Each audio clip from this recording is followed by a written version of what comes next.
Bonjour, eh bien voilà, de nouveau fidèle au poste. Vous êtes maintenant habitués, nous allons ensemble dérouler les activités du mois de mai, qui est un long mois dans l'année. Et comme les mois précédents, eh bien l'activité a été diverse et riche sur la commune de Mont-Saint-Martin. Une première comment dirais-je, une première animation concerne la jeunesse, la citoyenneté, avec des ateliers citoyens qui ont été menés dans l'école Jean de La Fontaine, à la fois maternelle et élémentaire. Les vacances scolaires ont permis la réalisation en maternelle d'une fresque au sol, dont le thème est le cirque, et c'est mademoiselle, son nom m'échappe, Virginie Borras, voilà, Virginie Borras, qui est bien connue dans les écoles, et bien qui a œuvré.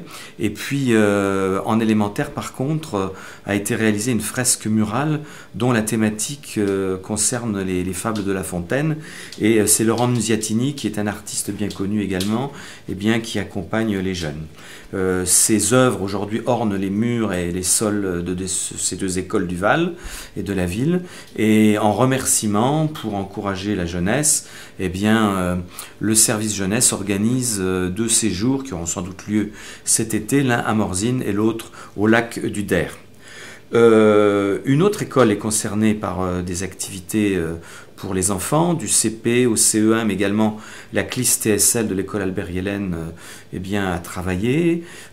Il s'agit d'un travail sur les émaux, avec Jacques Peffer, que chacun connaît, céramiste bien connu, les établissements Saint-Jean-l'Aigle, et tout le travail consiste à encourager les enfants à connaître l'art des émaux, le travail du biscuit, le ragoût, la réalisation d'un certain nombre d'œuvres. Ils ont travaillé sur un livre, L'île aux oiseaux, dont l'écrivain n'est autre que Jacques Peffer. Après lecture, après analyse dans un travail en classe, eh bien, ces enfants ont réalisé des oiseaux imaginaires. Oiseaux imaginaires dessinés et ensuite choisis et puis réalisés sous forme d'émaux. Et ces émaux orneront eh bien, le préau de l'école Albert Yellen. L'exposition de tout cela se fera au cours du mois de juin. Et au cours de ce même mois de juin, eh bien, les ateliers Saint-Jean-l'Aigle seront visités par ces jeunes artistes. Je pense que c'est quelque chose de très très bien. Un événement important sur le plan culturel qui a démarré, nous inaugurerons demain, 1er juin à 18 h dans le parc Frédéric Brigidi. Eh bien cela, c'est le désormais traditionnel Festival du Conte. Nous en sommes à la 12e édition. Cela va tourner également dans l'agglo, à la médiathèque de Longwy, dans certaines communes qui sont partenaires. Et puis, par exemple, ce soir, vendredi 31 mai, eh bien, il y a ce que l'on appelle la balade contée à travers le parc Brigidi, peut-être parce qu'il tombe des cornes actuellement, mais le soleil va arriver. Et puis, vers l'église romane également. Donc des conteurs sont là et tout au long d'une semaine qui se terminera autour du 8 ou 9 juin, eh bien, les élèves, les enfants de maternelle, d'école élémentaire, du collège, les personnes âgées, tous les publics qui sont concernés par cette activité maintenant reconnue dans l'agglomération et même sur le plan départemental. J'allais évoquer également, et je ne serais pas, comment dirais-je, correct si je ne le faisais pas, eh bien, un événement majeur au mois de mai, c'est bien évidemment la célébration de l'armistice du 8 mai 1945. Cette cérémonie s'est passée pour la première fois un 8 mai en partant, ce qui n'est jamais le cas, puisque généralement nous commençons à l'église romane ou à la stèle des déportés. Eh bien là, nous avons démarré à la stèle du général de Gaulle pour cheminer dans la rue Jeanne d'Arc et puis aller vers la place Ambroise Thomas, se recueillir devant la place, la plaque des déportés, internés, et donc la famille Aurore Pica. Et puis le tout s'est terminé sur l'esplanade de la Paix, devant l'atome de la Paix, qui est le nouveau monument aux morts, dédié à tous les morts de toutes les guerres, et à la paix bien évidemment. Et ce sont les enfants de l'école Jules Ferry, que je connais un petit peu, et bien, qui ont lu un texte qui était l'œuvre, une réalisation d'une jeune élève, une jeune fille, mademoiselle Schroeder, et bien, du CM2. Donc voilà pour ce 8 mai. Un événement autre important, c'est la fête des associations, également aujourd'hui inscrite dans le panorama local, qui s'est déroulé le 5 mai de mémoire dans le parc. Et ce jour-là, c'était un dimanche, il faisait un temps magnifique, extraordinaire, chaud, soleil, ciel bleu. C'était fabuleux. Plus de 25 associations ont participé à cette fête. Il y avait des, comment dirais-je, des clubs sportifs, de la boxe, de l'aïkibudo, des démonstrations. Il y avait là des associations comme ATED, l'association qui lutte contre l'autisme et les troubles du développement chez l'enfant, qui a organisé un lâcher de ballon en après-midi. Nous avions Iskra, qui est un groupe jazz manouche, pour animer sur le plan festif. Puis il y avait les comités des fêtes pour la restauration et bien d'autres, l'ARPA, comment dirais-je, les associations qui concernent l'association des voyageurs par exemple, et les boulistes, j'en oublie, et qu'ils m'excusent en tout cas parce que je ne peux pas citer tout le monde. Nous étions autour du plan d'eau, comment la pratique de la pêche a été permise ce jour-là avec de belles prises. Enfin, ça a été une journée vraiment fabuleuse, dédiée au monde associatif, dont le rôle est éminemment important. Chacun le sait, nous comptons plus de 80-90 associations sur la ville qui ont tout un rôle très important à jouer. Et cette fête les met bien évidemment fortement en valeur. Sur le plan sportif, eh bien, l'aïkibudo a organisé récemment une petite cérémonie au cours de laquelle eh bien, il y avait l'entraîneur qui était là et le président et mon ami Daniel Fett, conseiller délégué au sport également, pour une remise de 4e dan eh bien, à Stéphane Baudier, qui est une pièce maîtresse à l'aïkibudo avec d'autres et qui joue un grand rôle. Et puis nous avons eu le plaisir d'accueillir 3 Ukrainiens qui venaient passer là un stage dans le bassin et dans l'agglomération longovicienne. Le judo a été aussi mis en valeur au cours de ce mois avec une manifestation qui s'est tenue à la salle des sports. Il y avait là 12 clubs et 300 compétiteurs. Et puis une jeune fille connue, en tout cas sur le plan olympique, puisqu'elle est championne olympique belge, Charline Van Stick, qui était présente et qui est venue faire un peu d'exhibition. Mais ce qui était important, c'était de montrer à la jeunesse combien le sport permet l'émancipation, le développement de l'individu et le respect des règles citoyennes, en tout cas. Pourquoi, vous le savez, nous travaillons beaucoup avec le tissu associatif, avec les écoles sur ce sujet-là. Le cross du collège, il y a quelques jours, là aussi c'est traditionnel, eh bien, a animé les rues du quartier. Ce cross a eu lieu à la fin du mois de mai parce que nous avons été dans l'obligation de repousser un peu la date du fait des travaux organisés dans le cadre de l'ANRU, que vous suivez, je le sais, très attentivement, et ça avance. Donc ce cross s'est très très bien passé. Et puis les remises de médailles ont eu lieu comme à l'habitude au collège. Un point, je sais, qui fait encore débat aujourd'hui, mais il fallait y passer, c'est la question de l'abattage du tilleul, du vieux tilleul datant de 1792, implanté lors de la Révolution française, eh bien, à l'entrée de Piémont, le bel arbre, comme l'on disait. Eh bien, ce bel arbre, malgré les soins prodigués, malgré l'attention prodiguée, malgré le fait qu'on le chouchoutait, eh bien, n'a pas survécu aux affres de l'âge. C'est la règle, malheureusement, des êtres vivants. Et avant de passer à autre chose, j'ai voulu personnellement organiser une réunion de concertation avec la population au foyer de Montmignon, donc dans la grande rue de Piémont, avec en particulier les représentants de l'association La Piémontaise. C'est ce que nous avons fait en lien avec les services techniques, avec des responsables, et chacun a pu convenir, après visite sur le site et examen du personnage, et bien que je n'exagère presque pas, on pouvait pratiquement passer un bras complet à l'intérieur du tronc, tellement il était vermoulu, c'était carrément de la poussière. Et donc nous avons convenu effectivement, pour des raisons que chacun peut comprendre, de sécurité publique en particulier, de sécurité des hommes, des femmes et des enfants sur un lieu de circulation important, eh bien nous avons convenu effectivement de l'abattre avec une précaution que j'ai souhaité voir, comment dirais-je, retenue, respectée, c'est le fait de sauvegarder la souche si elle était en bon état. Heureusement, c'est une bonne nouvelle, elle l'est. Donc nous maintenons cette souche en l'état et dans quelques temps, quand budgétairement nous le pourrons aussi, c'est-à-dire dans le budget futur de l'année prochaine, eh bien nous allons proposer un concours d'artistes, sculpteurs, pour réaliser à cet endroit-là et implanter une belle sculpture qui sera sans doute un lien sur le plan mémoriel avec le passage et l'histoire de cet arbre et de ce quartier. Et j'ai proposé que le jury, puisque comme toute chose, eh bien, il y aura un jury de concours composé de personnes diverses, la municipalité bien sûr, mais d'autres personnes, eh bien, que 2 ou 3 habitants de Piémont, faisant partie de la piémontaise ou pas, en tout cas c'est en débat, eh bien, soient intégrés dans le jury de concours. Et à ce moment-là, nous ferons un choix judicieux pour l'avenir, pour ce quartier et pour la ville.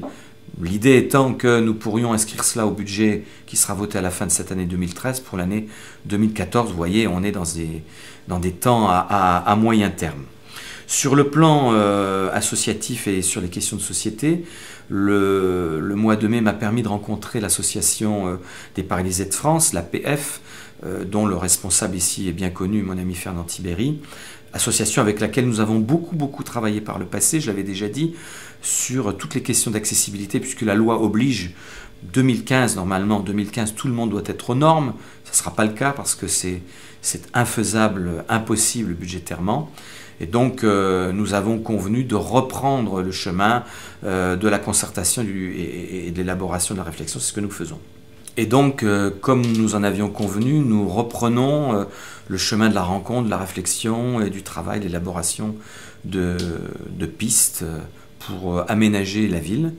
Et nous avons convenu ensemble, en tout cas, de 3 axes prioritaires de travail. Le premier consisterait à visiter, en lien avec les bailleurs sociaux, ou bien les logements. Chacun sait qu'à Mont-Saint-Martin en particulier, on a un bailleur qui a le gros de son patrimoine sur le territoire communal, c'est Batigère, puisque avant l'ANRU, nous étions à 87% de logements sociaux sur le quartier du Val-Saint-Martin, alors que certaines villes n'ont pas un logement social, je le dis sans aucune acrimonie, mais c'est une réalité. Et donc, l'enjeu, c'est effectivement, avec l'accord de Batigère, de visiter ces bâtiments pour vérifier leur accessibilité. Si ça n'était pas le cas, voir avec Batigère comment on peut résoudre un certain nombre de questions. Le deuxième axe consisterait à aller visiter ce que l'on appelle le secteur privé, mais en particulier le secteur privé sanitaire, de santé, chez les médecins, les pharmacies, et voir également avec ces institutions qui sont, même si c'est privé, des institutions de service public, voir comment on peut améliorer l'accueil et l'accessibilité. Et le dernier point, c'est un axe qui me semble essentiel, c'est pérenniser le travail, c'est préparer l'avenir, c'est éduquer. Eh bien, c'est un travail qui va être mené avec le nouveau conseil municipal des enfants qui sera élu le 2 octobre prochain, puisqu'il y a eu un léger décalage. Nous ne le faisons pas, nous ne le mettons pas en place ce mois-ci, enfin le mois de juin, nous le ferons à la rentrée. Eh bien, un travail va être engagé de sensibilisation à toutes les questions concernant le handicap avec les jeunes gens du CME, puisqu'on dit plus CMJ mais CME, Conseil municipal des enfants. Ça me semble essentiel dans cette conception que nous avons, vous et moi, du vivre ensemble. Intergénérationnel, les sexes différents, les âges différents, les gens en bonne santé, les gens malades, les gens qui sont chômeurs, les gens qui ne le sont pas. Voilà, sans opposer les hommes les uns aux autres, mais justement en faisant en sorte que nous puissions vivre dans la paix, dans l'harmonie, dans le respect mutuel. Donc c'était une rencontre importante. Le 25 mai dernier, samedi 25 mai, a été organisé le repas annuel des personnes âgées sous l'égide du Centre communal d'action sociale de mon amie Claudine Leclerc, avec bon nombre de bénévoles, avec les jeunes du club de prévention Portes Ouvertes, avec les services techniques de la ville, avec le service sport qui tient la salle des sports, qui tient son organisation, puis bien évidemment toutes les dames qui sont au service sous la responsabilité de Christine Léonard. Et j'avais autour de moi de nombreux élus, Aldo Schio, le président de l'ARPA, de l'Association des personnes âgées, pour accueillir quelque chose comme 330 personnes, avec un petit discours du maire pour présenter effectivement ce qui se passe dans l'actualité locale, dans leur ville, Et ensuite, eh bien, une journée pratiquement complète avec un repas. C'est Madame Godnir qui a assuré cette partie. Et puis un orchestre de chanteuses. Et la journée s'est bien passée avec distribution de roses pour les mamans. Nous étions à la veille de la fête des mères. Et puis champagne pour terminer la journée comme il se doit pour les personnes qui étaient là invitées. Je pense qu'elles ont passé un beau moment. En tout cas, c'était un moment d'amitié, d'humanité, de convivialité partagée. Et puis je terminerai ce propos par une visite importante qui a eu lieu aussi au cours de ce mois de mai. C'est une visite d'étape, de travail avec le nouveau responsable départemental Batigère qui est M. Seyers, donc qui est venu de Nancy passer une demi-journée à Mont-Saint-Martin. D'abord un travail en salle et puis une visite sur le terrain pour que nous nous rendions compte ensemble de l'avancée du projet ANRU. Vous vous souvenez, ce projet dont on parlait depuis des années, qui est aujourd'hui en phase de finalisation, ça n'est pas tout à fait terminé. Mais j'ai quelques chiffres à donner qui sont quand même intéressants, puisque 150 logements ont été démolis, 46 logements ont été construits et livrés, 116 logements sur le quartier ont été réhabilités et livrés, 156 logements ont été résidentialisés, c'est-à-dire améliorés, clôturés, enfin vous savez très bien ce que ça signifie, 94 logements ont été vendus, c'est-à-dire qu'on passe d'une propriété Batigère à une propriété privée, parce que là aussi, chacun peut considérer que la mixité logement social, locatif et propriété privée fait que nous avons des comportements les uns des autres différents et que nous sécurisons, dans le bon sens du terme bien évidemment, le quartier, nous faisons que les choses s'apaisent et qu'on puisse vivre correctement. Et 8 logements sont en cours de livraison par une filiale de Batigère qui s'appelle MMF. Vous pouvez constater que des travaux sont pratiquement terminés sur la rue Labbé, en face de l'ancien établissement EMOM, TPBL. Le parc Rati qui est en dessous voit également des constructions émerger. Donc un peu partout sur la ville, vous voyez qu'il y a des choses qui avancent, qui se passent pour la collectivité. Ce que j'ai dit ce jour lors de la visite de M. Seyers, c'est que cette ville relève des défis que d'aucuns n'auraient peut-être pas imaginé qu'on puisse relever et que, je le disais avec un ami à l'instant même, les uns et les autres, ensemble, nous relevons le défi de faire en sorte que l'image de cette ville soit la meilleure possible, parce que nous aimons cette ville, il fait bon vivre, et elle mérite en tout cas qu'on s'occupe d'elle et qu'on la respecte. C'est tout le travail sur lequel nous sommes engagés. Le dernier point en est une preuve, me semble-t-il, c'est que depuis 4 ou 5 ans, je me suis attelé à une tâche et que je n'ai jamais abandonnée. C'est l'idée que dans cette agglomération, à Longwy, ça aurait pu être à Longwy, mais Longwy ne pouvant pas faire ni foncièrement ni financièrement, nous sommes positionnés, nous avons travaillé d'arrache-pied sur ce sujet et nous avons convaincu dans les hautes sphères, je veux parler du commissariat de l'agglomération de Longwy qui se fera à Mont-Saint-Martin. Qui eût pu penser un jour cela? C'est un enjeu de 10 millions d'euros payé intégralement par l'État, chose aussi inattendue. Certains laissaient penser que c'était la ville, etc. Nous étions engagés effectivement à donner un terrain, à viabiliser, à emprunter, puisque la ville n'est pas riche, mais elle n'est pas en mauvaise posture budgétaire et financière. Nous pouvions emprunter et ensuite nous faire rembourser sous forme d'un bail locatif de 20, 30 ou 40 ans à définir par l'État. Or, nous avons tellement convaincu que l'État, et c'est le seul commissariat en France, il y en a 3 qui se font, et c'est le seul parmi les 3 qui est financé ainsi, 10 millions d'euros. Ça a été contractualisé lors de la venue de 2 préfets à Longwy et à Mont-Saint-Martin récemment, dont le préfet de Meurthe-et-Moselle Barthold, le préfet Vignon chargé de la sécurité publique.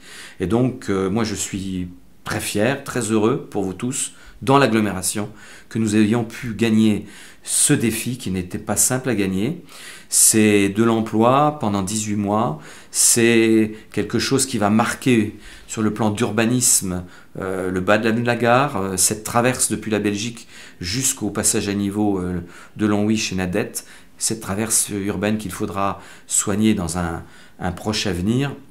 Et pour que vous soyez bien sûr que ça se fasse, pas plus tard que le 29 mai, donc c'était avant-hier, eh bien j'étais en préfecture de Nancy, Meurthe-et-Moselle, avec monsieur le préfet Bartol, avec d'autres, puisque je suis membre avec voix délibérative du jury de concours d'architectes, et nous avons déjà fait un tri très important, puisque sur 76 dossiers, vous m'entendez bien, 76 dossiers, dont un dossier venant de l'étranger, de très nombreux venant de Paris, de Strasbourg, de régions diverses de France, nous avons sorti 3 candidatures, les meilleures, parmi les 76 que nous avons retenus. Ces 3 candidats cabinets d'architectes vont devoir travailler désormais sur un projet concret, maquette, PowerPoint, enfin tout expliqué. Et nous aurons l'occasion d'en reparler, puisque avant le 14 juillet, ces 3 cabinets d'architectes, en présence de monsieur le préfet, du SGAP de Metz et de moi-même, eh bien, nous nous rendrons sur site pour que les intéressés se rendent compte des enjeux, les prennent bien à bras-le-corps et dans leurs réflexions, en particulier sur le plan de l'environnement, de l'insertion dans le paysage, dans l'urbanisme. Et nous aurons l'occasion, monsieur le préfet et moi-même, de passer des messages à ces cabinets d'architectes. L'objectif étant que pour la fin du mois de septembre, parmi ces 3, eh bien, nous sortions du chapeau le cabinet d'architectes qui aura gagné eh bien, ce concours et qui sera chargé pour toute l'agglomération et pour de nombreuses années de nous poser là un élément fort de la République française. Voilà ce que j'avais à vous dire, vous voyez, de la diversité dans l'activité de ce mois de mai, de la jeunesse, du partage, de l'amitié, de la fraternité, du sport, mais aussi de la responsabilité, parce que ça, c'est effectivement important pour toute l'agglomération.